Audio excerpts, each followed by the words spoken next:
Hi everyone, we are today going to look into a game-changing battle, especially as it pertains to a casualty that occurred at the Battle of Chancellorsville. Now, the subtitle I have here is "A Legend Dies and a Kinship is Lost." For our objective, we're still sticking with that leadership idea about what traits propel a person to be an effective leader and which ones cause others to be unsuccessful. And I go back to the same idea that I shared with you yesterday, and that is that leadership requires clear communication, trust, effective planning, and accountability. You can find all of these traits in the relationship between Stonewall Jackson and Robert E. Lee. You can find them in both gentlemen, but you can also find them in the relationship between them.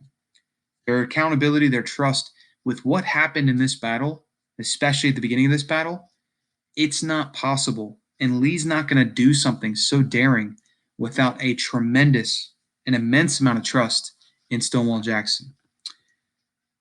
Now, the story of Chancellorsville. I'm going to keep this intro a little bit shorter than most. I'm not going to go through the entire battle here, but the Battle of Chancellorsville is a story of a daring maneuver of two generals that have an extraordinary kinship. It's also the story of a great Confederate win, but it's also the story of a great loss for the Confederacy. Lee and Jackson have a tremendous brotherhood and kinship. These guys are basically just like best friends that can finish each other's sentences. They know each other through and through. They trust each other down to the bone. And that's what ends up breaking here with this battle. Now, all of this starts with a tricky little move by the new Union commander, and that is Joseph Hooker. Now, I want to tell you a bit about Joseph Hooker. I'll show you his picture here again real quick. But the new Union commander, Joseph Hooker, actually kind of offended Abraham Lincoln at the beginning of the war in 1862 by sending out some different newspaper reportings, different editorials that he sent out about that the Union needed a dictator and they needed some serious changes within their army.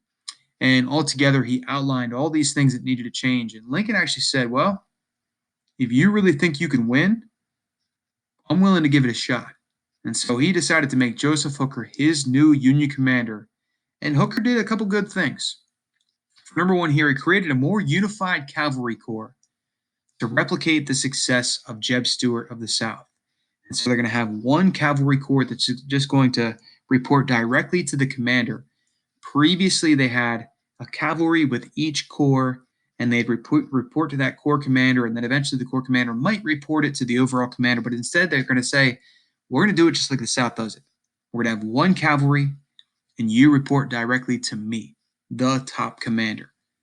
Now, it's going to create a much more effective cavalry for the Union for the rest of the war. So that is a fantastic thing that Joseph Hooker did.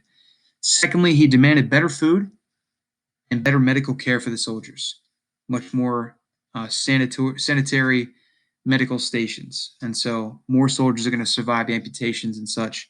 But altogether, these soldiers are seriously going to be, their lives are going to be improved by some of the changes he makes.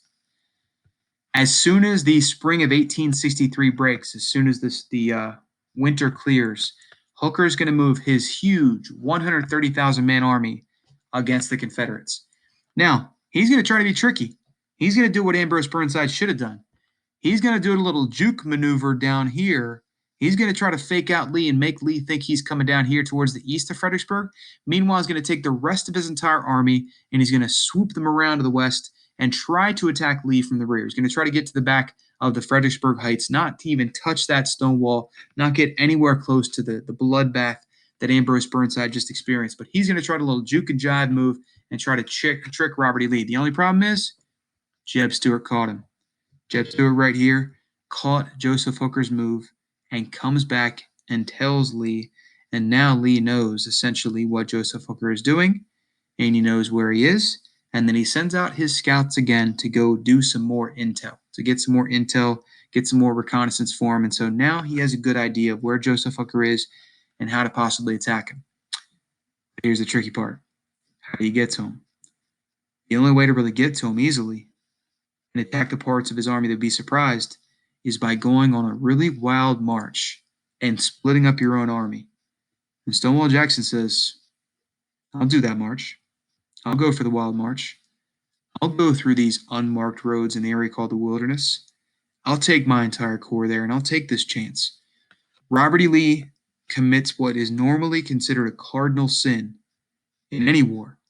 He chooses to split his forces in front of a concentrated enemy, and he sends Stonewall Jackson on unmarked roads where they could have easily gotten lost. And he's going to go on a huge march around the Union Army. And the only thing is, it worked out perfectly. And it doesn't work out like this if you don't have trust, if you don't have accountability between these gentlemen. And altogether, again, their trust was marrow deep. These guys, their trust was bone deep. They believed in each other through and through, and they're willing to take this chance for success. And so, altogether, as you go forward, I have a video piece that I want you to take a look at that is going to go further into what occurred in the Battle of Chancellorsville. And it's from the Legends and Lies series. So I'm not going to talk any more about this, but I want you to take a look at this. And then at the end of the lesson, make sure you play the quizzes game that's going to close out our week. It's going to be on Fredericksburg and Chancellorsville. All right, please let me know of any other questions you have, and have a good week and weekend.